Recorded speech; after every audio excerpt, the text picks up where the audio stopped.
According to Simplicius, the first man to have revealed to the Greeks the investigation of nature, ten periphuseos historian, was Thales from Miletus.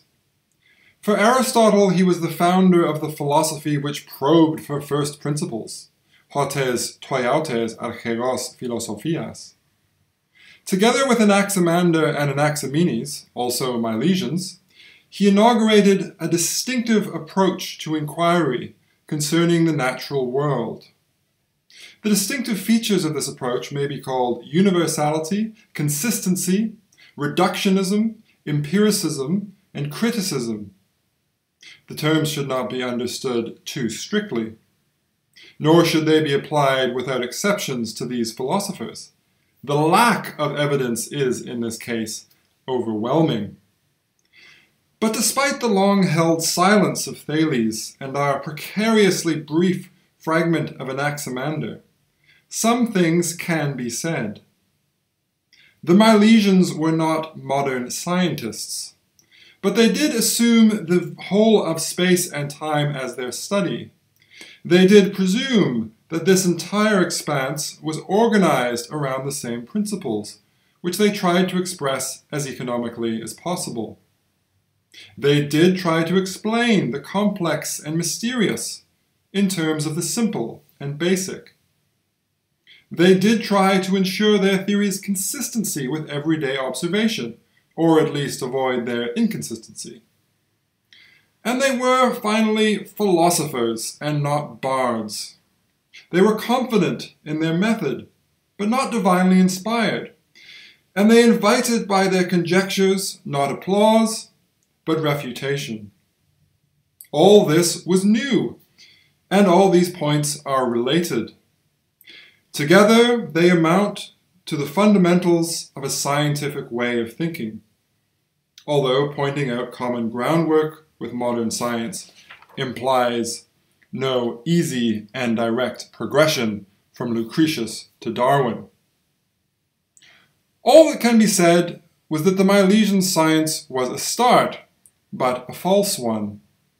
They failed to collect enough data or to do many experiments or any experiments at all. And for this, two factors are to blame: crude institutions and crude technology. But they did get the basics right, and the basics are quite something. Philosophy may begin with wonder. It also begins with something of a swagger. Homer couldn't even report the catalogue of Greek ships accurately, not even if he'd had 10 tongues and 10 mouths. We mortals hear only report and have no knowledge. Iliad, Book 2.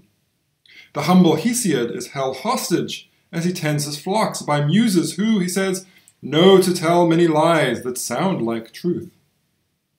The Milesians have the confidence that stems from criticism. Their object is topan, toholon, the whole thing. Thales studies hapanta taonta, all of the things. Anaximander's first principle is ta apeiron, the limitless, which Anaximenes also considers. This is what I mean by universality. Everything is to be researched, from beginning to end. Thales wanted the arche ton onton, the beginning, the fundamental principle of all things that exist. And it is worth noticing how much greater the impact would have been in the original Greek. They had no Greek and Latin technical terms to hide behind, the Milesians, while loving wisdom. Nor had their words yet taken on the fustiness of discursive use. The start of the stuff that exists, the origin of the things that are here, these are plain statements of wondrous ambition.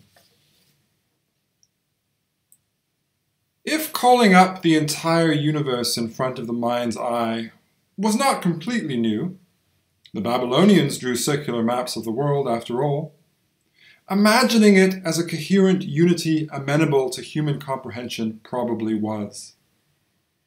Thales was interested in ten mian kai hupo kaimenen fusin, the one and underlying nature, and in getting it across in the simplest possible terms. One fragment notes Thales' writing in simple and economic Ionic, yadi haple kai haperipto. The aim may well have been, as it is now, to express as much as possible in as few concepts as possible, to explain as much complexity as is comprehensible in the simplest possible terms. So, in studying topan, what I call consistency is assumed. The same principles apply wherever and whenever they are inquired into. There is no distinction, for example, between the sublunary and superlunary spheres. If there were such regional or seasonal variations in the way things worked, the universe would be a patchwork of systems of physical law. And though there may not be any logical objection to this, it would ruin the endeavor to explain as much as possible in as little time and with as few words as possible. What one of the Milesians observes or supposes about one thing in the natural world is often applied equally to something else, notwithstanding obvious differences in scale and complexity. At the creation of Anaximander's universe, a sphere of flame is separated out from the earth, like bark round a tree. Hos to dendro phloion. But his earliest life forms are also spawned covered with thorny bark. Phloiois perichomena acanthoresi. It is as if the same form of growth observed on trees is repeated for a process vastly greater and simpler, the creation of the world, as for a process much smaller and more complicated, the origin of life. The important thing is that Anaximander sees such massive shifting abouts of processes as permissible, perhaps even as germane. The world develops like a great animal, or the animals like a small world, as Teichmüller puts it. Thales perhaps blazed a more direct route to a consistent force behind the present workings of the universe. He may have found water a more satisfactory arche, fundamental principle, if more things were alive, since water does sometimes seem to spawn living things, but not lifeless ones. His argument needed more consistency, that is, it needed to include more things, physical objects as well as biological objects. We have a conclusion, pantaplere theon, and perhaps the key step towards it, the idea that magnets have souls since they are observed, as we would say, to react to stimuli. This may have been the central stage in an argument which began by contending that more things are alive or soulful than we might think, and ended by concluding that all things were in some way constructed or powered by immaterial personalities, souls or gods. Souls or gods were more likely to emerge from life-giving water than your ordinary unsouled lodestone, perhaps. Perhaps. But if this is right, it shows Thales' views to be shaped by his groping towards a thesis of more explanatory power. Anaximenes has a really straightforward instance of an observed phenomenon being applied to something much larger and grander. So much larger and grander it would make a less confident theorist shudder. He says, "The earth's flatness is responsible for its staying still, for it does not cut the air beneath, but covers it like a lid, which flat bodies evidently do. Hoper phaenetai to platos echonta ton somaton poiein." There is actually a big difference between how things move in space and when they have air to work against them. But Anaximenes was not to know this. Considering the information he had, the assumption of dynamic consistency was actually quite a reasonable one. There is occasionally in the fragments of the Milesians a tension which recurs in modern science. It is the tension between the elegant universalizing laws of theory and the ugly little facts of observation.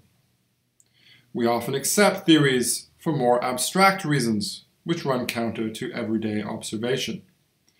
George Bernard Shaw's example of the widespread belief that the earth is round is an extreme one, and so are present-day tall tales of particles being in two places at once.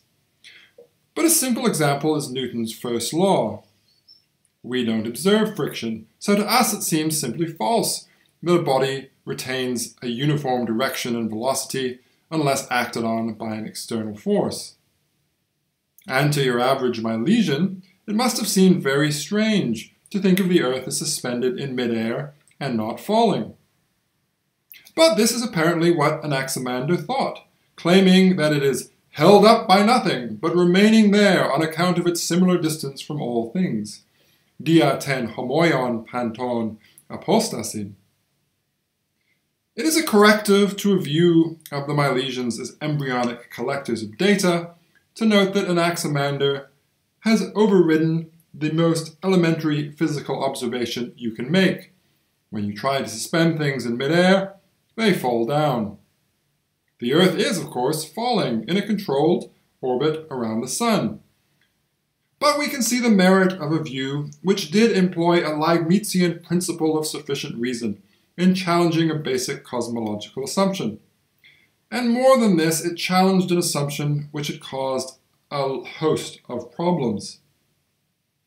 Pre-philosophical cosmology is full of infinite or lengthy piles of things apparently needed to hold up the earth, as in the rabbinical discourse quoted by Martin West, which teaches that the world rests on pillars, the pillars rest on water, the water on mountains, the mountains on wind, the wind on the storm on the arm of God.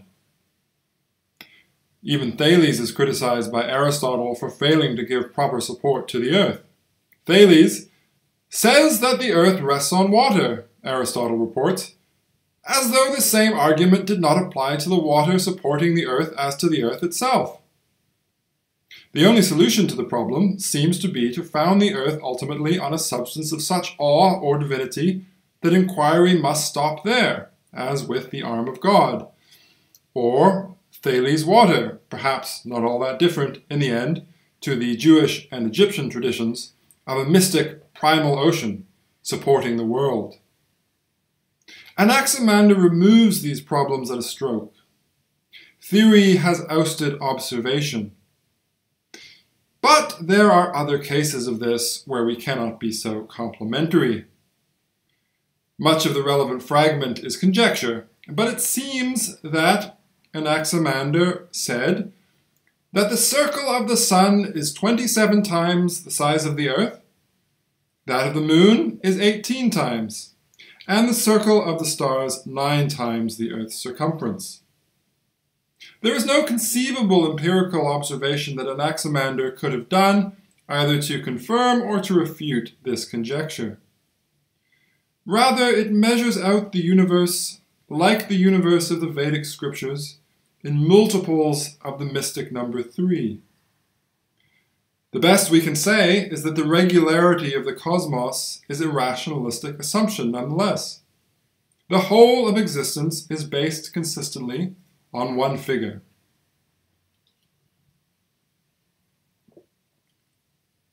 And before this concept of consistency is stretched to meaninglessness, there is a last important point: the development of what Hussey has called eikos reasoning, the use of simile or comparison or analogy as an instrument of scientific thought.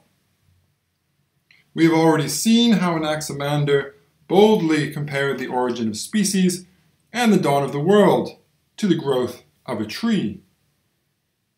In our only extant fragment of Anaximander, he employs a metaphor which would be even more influential. Existing things, he writes, pay penalty and retribution to each other for their injustice according to the assessment of time. Didonai gar auta dichen kai tisin alelois tes adikias kata ten tu chronu taxin.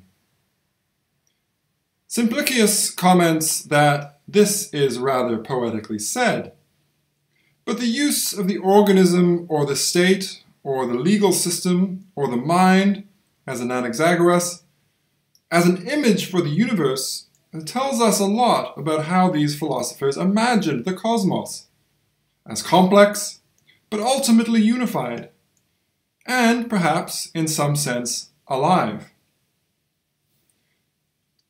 But since we have seen some examples of the Milesians' preference for a theory over an observation, it is worth turning now to what I have rather precipitously called empiricism. The Milesians took observations of how things tend to act into account in their explanations in a way that had not perhaps been done before. It just did not do to take a flaming, flying chariot as the explanation for the sun, since horses neither burnt, and neither, for that matter, did they fly. Instead, Anaximander's sun is composed of the only other substance that he had observed to blaze in a similar way. It is a kuklon pouros, a ball of fire. If then a theory contradicted everyday observation too blatantly, it had to be done away with. But it does not seem that the Milesians went out of their way to falsify their conjectures. Anaximenes' belief that fire made thicker becomes wind, then cloud, then water, and that water made thicker becomes earth, does seem testable. If he had tested the experiment, he might have found it quite difficult to thicken water into earth. But we can assume he did not try the experiment. It was enough for him that some fluids could thicken into some solids. Shortly before discussing Thales, Aristotle comments that an explanation of complexity is needed. For there must be some natural substance, tina fusin, one or more than one, from which other things come into being. This is the final significant feature of Milesian thought, reductionism. The present complex universe must be explained in terms of more basic matter, tina fusin, and in terms of a small number of basic objects, mian pleus mias. One or more than one. Soon after, Aristotle cites Thales' basic matter, hudor, water. There is a considerable distinction between positing water and a god as the origin of the universe. What happens in all explanation is a step-by-step reduction of complexity by pointing out the simpler constituents of complexity. The process continues until we reach objects so simple that their action and existence and operation is no longer need of explanation. If you ask me how a car or a brain works, I can answer in terms of the simpler mechanisms of the carburetor and the gearbox, the parietal lobe and the visual cortex. And if you persevere, we would probably end up talking about the action of pieces of metal on one another, or the resistance of pathways in neural networks. These things are so simple, they do not need so much explaining. Thales' water, similarly, draws explanatory force from its simplicity. Nobody needs to explain water. Well, at least not as much as they need to explain life or the universe. As Richard Dawkins has pointed out, to start the universe with gods, as pre-philosophical cosmologies such as Hesiod's tended to do, is to assume an object right at the beginning which is as complicated as anything in the world at the present moment. And if you can do that, you may as well simply assume the existence of the complex present world and admit that you cannot explain it. Anaximander's ta apeiron, the limitless, though it has another function as the bounds of a universe of ordered opposites, is perhaps best understood as shorthand for a first principle, a substance so simple it is stripped of all limits and hence of all definition.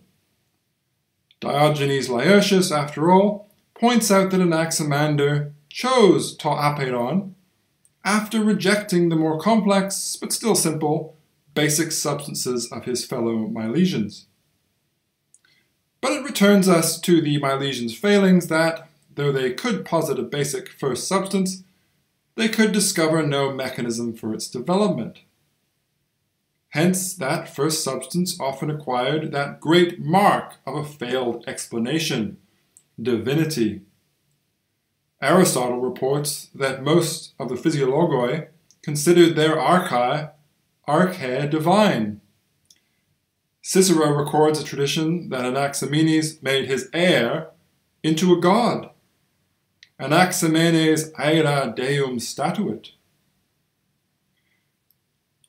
And so, despite their scientific or proto-scientific patterns of thought, the science of the Milesians was ultimately a failure, or at least a dead end.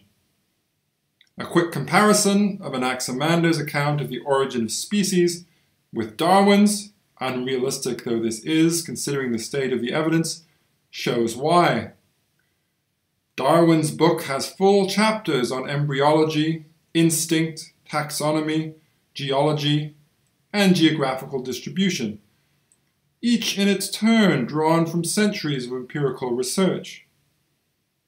The amount of data required for science to be convincing was simply not there. But then, neither were the universities, the institutes, or the telescopes and other instruments for collecting that data. In the end, the thought of the Milesians does, though, have perhaps the greatest of scientific virtues after all, that we may learn from their mistakes.